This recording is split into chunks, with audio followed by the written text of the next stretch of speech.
सीताराम राजगढ़ गांव में रहता है। राजगढ़ गांव में सड़क आ जाने से गांव का विकास होना शुरू होता है। और कैसे हो सीताराम? सभी लोग शहर में काम ढूंढने जा रहे हैं, क्या तुम नहीं जाओगे? नहीं, मैं तो अपने ही गांव में रहकर कुछ काम कर लूंगा। पर तुम करोगे क्या? सोच रहा हूँ एक बड़ा सा घर बनाऊं और उसमें किराएदार रखकर अपना खर्चा चला लूं। पर तुम्हारे पास घर बनाने के लिए इतने पैसे कहाँ से आएंगे? घास का घर बनाऊंगा। हाँ, ऐसा हो सकता है। घास की तो हमारे गांव में कोई कमी नहीं है। देखना, बड़े महल जैसा घर होगा मेरा। सीताराम जंगल जाता है और वहाँ से बहुत सारी सूखी घास लेकर वापस आता है और उस घास को बुनकर घर बनाने लगता है। कई दिनों तक दिन रात मेहनत करने के बाद सीताराम का घास का घर बनकर तैयार हो जाता है। कई दिन तक ढूंढने पर सीताराम को एक किराएदार मिलता है। मुझे 2 कमरे चाहिए। मैं अपने परिवार के साथ यहाँ आपके गांव के स्कूल में पढ़ाने आया हूँ। हाँ हाँ, आइए गुरुजी। इतना बड़ा घर आप लोगों के लिए ही तो बनाया है। आ जाइए। सीताराम किराएदार को घर दिखाता है। किराएदार को घर पसंद आता है। कुछ दिन बीतने के बाद, अरे सीताराम जी, आपके घर में तो बहुत सारे चूहे हैं। ये तो रात को ठीक से सोने भी नहीं देते। माफ कीजिए गुरुजी, मैं आज ही चूहेदानी लाकर सारे चूहों को भगा देता हूँ। सीताराम दुकान में जाकर चूहेदानी खरीदता है और चूहेदानी की मदद से जंगल में छोड़ कर आता है।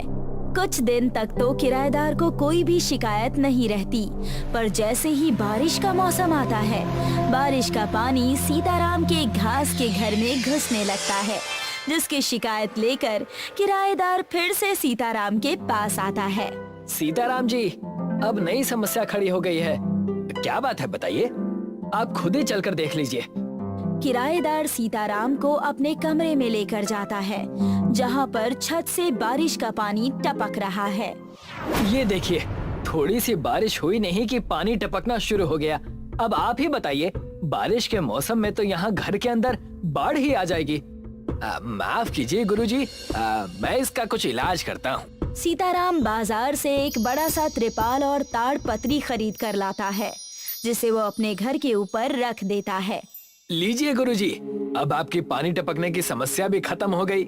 धीरे धीरे बारिश का मौसम शुरू हो जाता है और तेज मूसलाधार बारिश होने लगती है, जिससे सीताराम की छत का त्रिपाल और ताड़ पत्री दोनों ही फट जाते हैं और बारिश का पानी एक साथ घर में आ जाता है। किराएदार गुस्से में सीताराम के पास जाता है। देखिए सीताराम जी, अब तो हद ही हो गई है। घर का सारा राशन भीग गया है। ऐसे में कोई कैसे आपके इस घास फूस के घर में रह सकता है? अब माफ कीजिए गुरुजी, आगे से ऐसा नहीं होगा। माफी मत मांगिए, कुछ कीजिए। अगर आपने 1 हफ्ते में ये घर ठीक नहीं किया तो मैं अपना कमरा छोड़कर हमेशा के लिए चला जाऊंगा। नहीं नहीं नहीं, ऐसी नौबत नहीं आएगी। आप मुझे कुछ दिनों का समय दीजिए, मैं कुछ करता हूँ। सीताराम परेशान हो जाता है और सोच में पड़ जाता है कि तभी उसे परेशान देखकर उसका दोस्त दिवाकर उससे पूछता है, क्या बात है, आज परेशान नजर आ रहे हो?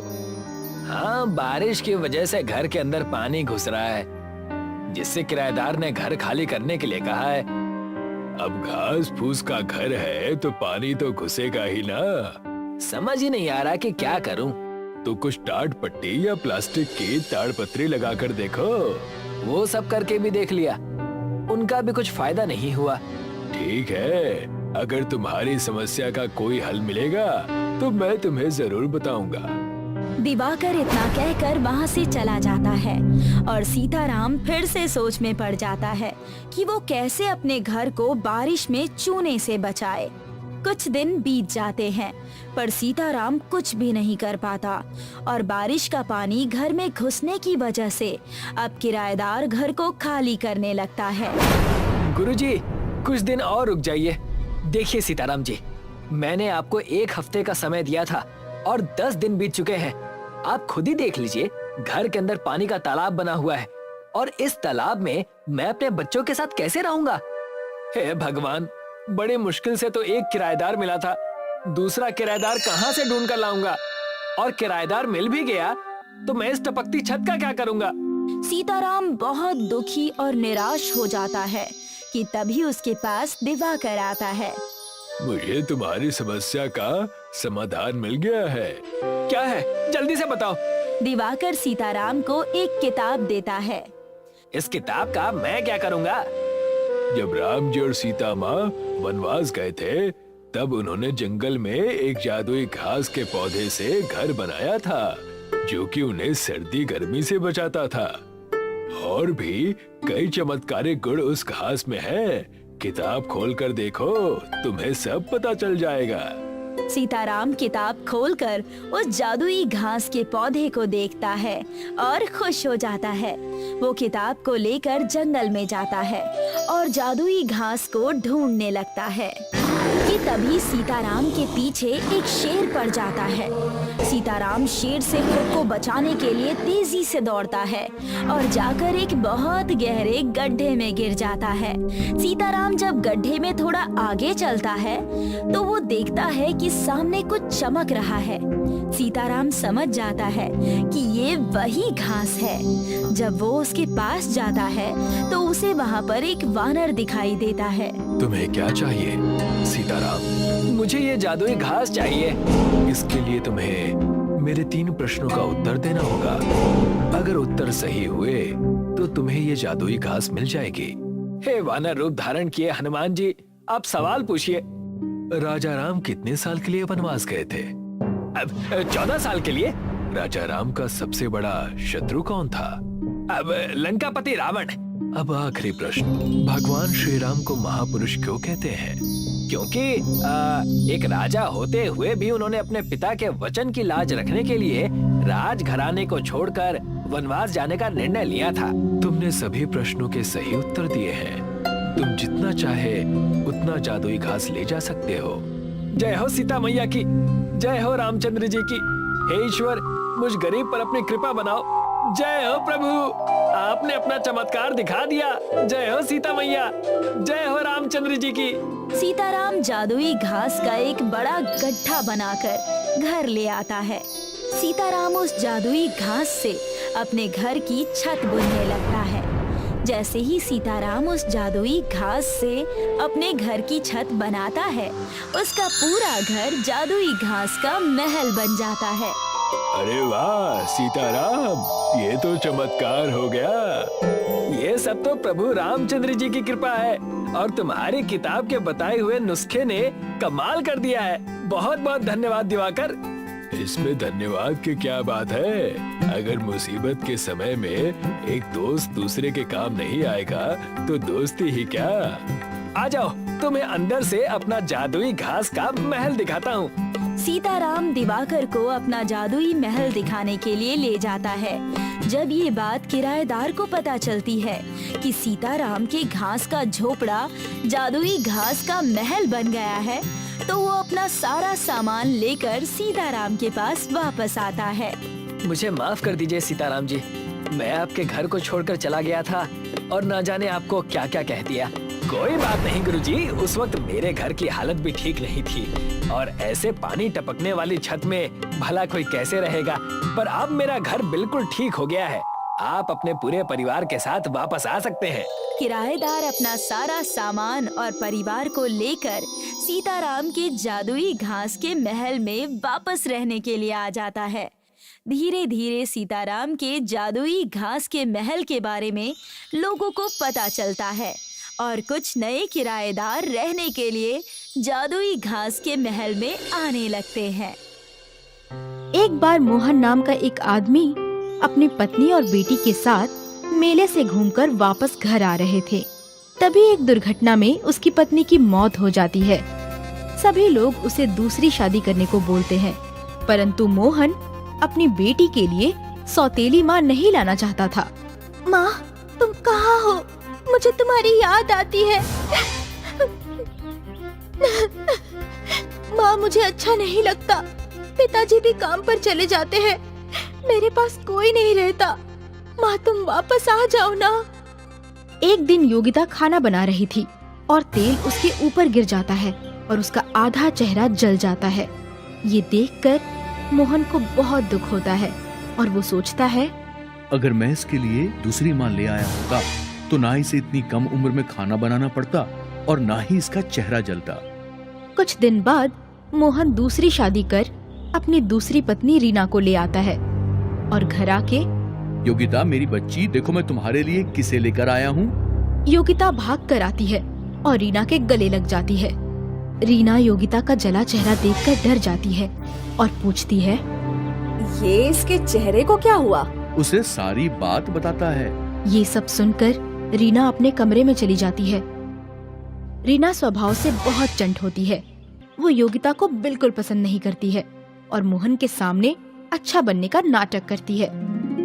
एक दिन, अरे ओ बदसूरत, कहाँ है? मेरे लिए खाना ले आ और अपना चेहरा ढक के आना, समझी? समय बीतता गया और रीना भी माँ बन गई। उसने अपनी बच्ची का नाम खुशबू रखा। खुशबू के जन्म के कुछ दिन बाद ही मोहन का देहांत हो गया। अब तो रीना का अत्याचार और बढ़ गया था। एक दिन, माँ मेरे सारे कपड़े फट गए हैं, मुझे नए कपड़े दिला दो। तू कहीं की महारानी है जो तुझे नए कपड़े चाहिए? यही कपड़े पहन, समझी? समय बीतता गया और खुशबू भी बड़ी हो जाती है और वो भी योगिता पर अपनी माँ की तरह अन्याय करती है। हमेशा उससे काम करवाती और डांटती रहती थी, पर योगिता उन दोनों को बहुत प्यार करती है। तभी डाकिया एक खत लेके आता है। बेटी खुशबू, जरा पढ़ तो क्या लिखा है इस खत में? खुशबू खत पढ़ती है कि शहर से उसके पिताजी के दोस्त दिनेश अपने बेटे के साथ आने वाले हैं। ये सुनकर, अरे ये तो मोहन का वही करोड़पति दोस्त दिनेश है जो शहर में रहता था। इसके साथ मोहन अपनी उस बदसूरत बेटी योगिता की शादी करना चाहता था। वहाँ खड़ी योगिता भी ये सब सुन रही थी और बोली, माँ दिनेश चाचा आने वाले हैं, वो तो मुझे बहुत प्यार करते हैं। ये सुनकर रीना बोली, चल जा यहाँ से और जंगल से लकड़ी ले आ, उन्हें हम चूल्हे का बना खाना खिलाएंगे। मोहन बताते थे कि उन्हें गांव के चूल्हे पर बना खाना बहुत पसंद है। ठीक है माँ, मैं अभी जाके लाती हूँ। ऐसा कहकर योगिता जंगल जाती है और लकड़ी चुनती है। तभी सामने उसे एक बूढ़ी औरत की आवाज सुनाई देती है।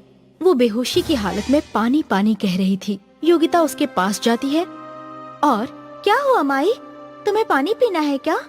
हाँ बेटी, बहुत प्यास लगी है, थोड़ा पानी पिला दे। योगिता आसपास नजर दौड़ाती है तो उसे कुछ दिखाई नहीं देता। तो वो बूढ़ी औरत को बोलती है, माई यहाँ कुछ पीने का नहीं है, रुको मैं कुछ करती हूँ। थोड़ी दूर जंगल में चलने पर योगिता को एक तालाब दिखता है और वो पानी ला के उस बूढ़ी औरत को पिला देती है। पानी पीकर, खुश रहो बेटी, तुम तो मुझे जानती भी नहीं हो, फिर भी मेरी इतनी मदद की। बेटी, मैं तुम्हें कुछ देना चाहती हूँ। माई मुझे कुछ नहीं चाहिए। ये जादुई गोल्डन चप्पल है, इसे पहनकर तुम जो मांगोगी वो तुम्हें मिल जाएगा, पर इसका जादू पूरे दिन में सिर्फ एक बार होता है। सच में ऐसा हो सकता है क्या? ऐसा कहकर योगिता उस जादुई गोल्डन चप्पल को पहनती है और सोचती है, काश मेरा ये जला चेहरा ठीक हो जाए। उसके कहते ही उसका चेहरा एकदम ठीक हो जाता है और वो बहुत सुंदर हो जाती है। उधर घर पे उसकी सौतेली माँ गुस्से में उसका इंतजार कर रही थी। पता नहीं कहाँ मर गई ये लड़की। इतने में शहर से दिनेश और उसका बेटा आ जाते हैं। उन्हें देखकर रीना बहुत खुश होती है और अपनी बेटी खुशबू को योगिता बनाकर सामने ले आती है। मोहन की मौत की खबर सुनकर बहुत बुरा लगा था। उस समय मैं शहर से कहीं बाहर गया हुआ था। काफी दिन बाद मुझे पता चला। बड़ी मुश्किल से इसे पाला है, मैंने इसे एकदम सगी बेटी जैसा प्यार दिया है। आप चिंता न करें, अब ये हमारे घर की अमानत है। मैंने मोहन से वादा किया था कि मैं योगिता बेटी को अपने घर की बहू बनाऊंगा। ये सुनकर दोनों माँ और बेटी खुश हो जाते हैं कि दिनेश ने खुशबू को योगिता समझ लिया है। तभी योगिता वहाँ आ जाती है। वो बहुत सुंदर लग रही थी। दोनों माँ बेटी उसे देखते ही रह जाते हैं और दिनेश और उसका बेटा भी उसे देखते ही रह जाते हैं। तभी, अरे दिनेश चाचा, आप आ गए, आप कैसे हैं? तुम कौन हो और मुझे कैसे जानती हो? चाचा जी, मैं योगिता, आपके सबसे अच्छे दोस्त की बेटी। तुम योगिता हो तो ये कौन है? ये मेरी छोटी बहन खुशबू है। ये सुनकर रीना का मुंह छोटा सा हो जाता है और दिनेश सब समझ जाता है कि रीना अपनी बेटी खुशबू को योगिता बनाकर उसके सामने लाई है ताकि वो अपनी बेटी की शादी उसके बेटे से करवा सके। भाभी, मुझे सब समझ आ गया है। आपको शर्म आनी चाहिए ऐसा करते हुए। और सारी बात योगिता को बताता है। नहीं नहीं, ऐसा कुछ नहीं है। मैं तो बस। सारी बात सुनकर योगिता बोलती है, दिनेश चाचा, मेरी माँ और बहन दोनों बहुत अच्छे हैं। ये दोनों मुझे बहुत प्यार करते हैं। चाचा जी, मैं किसी और को पसंद करती हूँ। आप अपने बेटे की शादी खुशबू से करवा दें, इसलिए माँ ने ऐसा किया। ये सब सुनकर रीना को अपनी गलती का एहसास होता है कि उसने योगिता के साथ कितना गलत किया और अपनी गलती सुधारने के लिए वो सारा सच दिनेश को बताती है कि उसने कितना गलत किया है योगिता के साथ। और उसने ये भी बताया कि योगिता झूठ बोल रही है कि वो किसी और को पसंद करती है। योगिता मेरी बच्ची, तुमने बहुत दुख देखा है, पर अब और नहीं। तुम अब मेरी बहू हो और मेरे साथ शहर चलोगी। मुझे माफ कर दो मेरी बच्ची, तुम बहुत अच्छी हो, पर मैंने तुम्हारे साथ अच्छा नहीं किया। ये सब सुनकर योगिता अपनी माँ के गले लग जाती है। थोड़ी देर बाद रीना की नजर उसके गोल्डन चप्पल पे पड़ती है। वो योगिता से पूछती है, ये चप्पल तुम्हारे पास कहाँ से आई? और तुम्हारा चेहरा तो जला हुआ था, तो ये ठीक कैसे हो गया? योगिता अपनी सौतेली माँ को उस जादुई सोने के चप्पल के बारे में सब बताती है। ये सुनकर रीना बोलती है, इसलिए कहते हैं कि भगवान सब देख रहा है और अच्छे लोगों के साथ अच्छा होता है, इसलिए ही तुम्हें वो जादुई सोने की चप्पल मिली। और ऐसा कहकर उसके गले लग जाती है और बड़े धूमधाम से उसकी शादी कराती है। दयावती अपने बेटे नितिन के साथ रहा करती थी। उसे अपने बेटे की शादी की फिक्र थी। वह नितिन के लिए लड़कियों की तलाश किया करती थी, पर नितिन को तो आंचल पसंद थी। वह आंचल को बहुत प्यार करता था, पर आंचल उसे सिर्फ इस्तेमाल करती थी। वह उससे प्यार नहीं करती थी, ये वो जानता था, फिर भी आंचल से प्यार करता था और शादी करना चाहता था। नितिन, तू रोज लड़कियों को फेल कर देता है। जो भी लड़की तुझे दिखाती हूँ तो उसे नापसंद कर देता है। अब ऐसे नहीं चलेगा। पर जब मुझे कोई पसंद है ही नहीं तो मैं हाँ कैसे कह दूं? शादी तो तुझे करनी ही होगी नितिन। अब मैं जो लड़की पसंद करूंगी उसी से तुझे शादी करनी होगी। जिंदगी मुझे बितानी है मम्मी, मैं किसी से शादी नहीं कर सकता। मुझे आंचल पसंद है। पर आंचल मुझे पसंद नहीं है, और अब जो लड़की मुझे पसंद आएगी वही तेरी जीवन संगिनी बनेगी। ये मेरा अंतिम फैसला है। नितिन और दयावती दोनों लड़की देखने जाते हैं, जहाँ काजल नाम की लड़की दयावती को पसंद आ जाती है और दयावती नितिन का रिश्ता काजल से कराने का फैसला कर लेती है। दयावती काजल और नितिन की शादी करा देती है और काजल को बहू बनाकर घर ले आती है। काजल का स्वागत बहुत धूमधाम से होता है, पर नितिन ने बेमन से काजल से शादी की होती है। वो अपनी माँ के कहने पर शादी तो कर लेता है, पर वो काजल को बिल्कुल पसंद नहीं करता। देख नितिन, अब तेरी शादी हो गई है और काजल ही तेरी जीवन संगिनी है। अब तुझे अपना जीवन काजल के साथ बिताना है। तू अपना वैवाहिक जीवन अच्छी तरह से बिताना और इसे कोई दुख ना हो, ये जरूर ध्यान रखना। नितिन बेमन से हाँ कह देता है और अपना वैवाहिक जीवन काजल के साथ शुरू कर देता है। एक दिन काजल कुछ थका थका सा महसूस करती है और अचानक से पलंग पर बैठ जाती है। क्या हुआ काजल? तुम आज बहुत थकी थकी सी लग रही हो। तबीयत ठीक नहीं है क्या? नहीं माँ जी। क्या हुआ? नितिन ने तुमसे कुछ कहा? नहीं माँ जी, उन्होंने मुझसे कुछ नहीं कहा। फिर क्या बात है? कुछ नहीं माँ जी, बस कुछ टाइम से उल्टियाँ हो रही हैं और उल्टी का सा मन हो रहा है। नहीं बेटा, डॉक्टर को दिखाना जरूरी है। माँ जी, चूरन वगैरह ले लूंगी तो ठीक हो जाऊंगी। दयावती काजल को ले जाती है और वहाँ जाकर काजल के गर्भवती होने का पता चलता है। दयावती बहुत खुश होती है और काजल को बहुत बधाई देती है। बहुत बहुत बधाई हो बेटा, तुमने आज मुझे बहुत बड़ी खुशखबरी दी है। आज तुमने मेरा दिल खुश कर दिया। अब मैं दादी बन जाऊंगी। बहुत बहुत धन्यवाद माँ जी। दयावती और काजल घर आ जाते हैं। काजल यह खबर नितिन को देना चाहती है और उसका कमरे में इंतजार करती है कि तभी नितिन आ जाता है। सुनिए जी, मुझे आपसे कुछ कहना है। क्या कहना है? जल्दी कहो, मुझे ऑफिस के लिए देर हो रही है। मुझे आपको एक खुशखबरी देनी है जिसे सुनकर आप बहुत खुश हो जाएंगे। बातों को मत घुमाओ और साफ साफ कहो कि बात क्या है। आप पापा बनने वाले हैं। क्या कह रही हो? पता भी है तुम्हें? हाँ, आप खुश नहीं हुए? इसमें खुशी की कोई बात नहीं है। मुझे इस बात से खुशी नहीं है। मुझे कोई बच्चा नहीं चाहिए। अब नितिन काजल को अनदेखा करने लग जाता है और उससे दूर दूर रहने लगता है। ना ही उसका ख्याल रखता है और ना ही उससे बात करता है। काजल को यह रवैया बहुत अजीब लगता है। आप मुझसे दूर दूर क्यों रह रहे हैं? आखिर मेरी गलती क्या है? जब से मैंने आपको गर्भवती होने के बारे में बताया तब से आपका रवैया ही बदल गया है। ऐसा क्यों? काजल, अब मैं तुम्हें अंधेरे में नहीं रखना चाहता। हमारी शादी से पहले मैं एक आंचल नाम की लड़की से प्यार करता था। उसको बहुत पसंद करता था। मैंने तुमसे प्यार किया ही नहीं। क्या कह रहे हैं?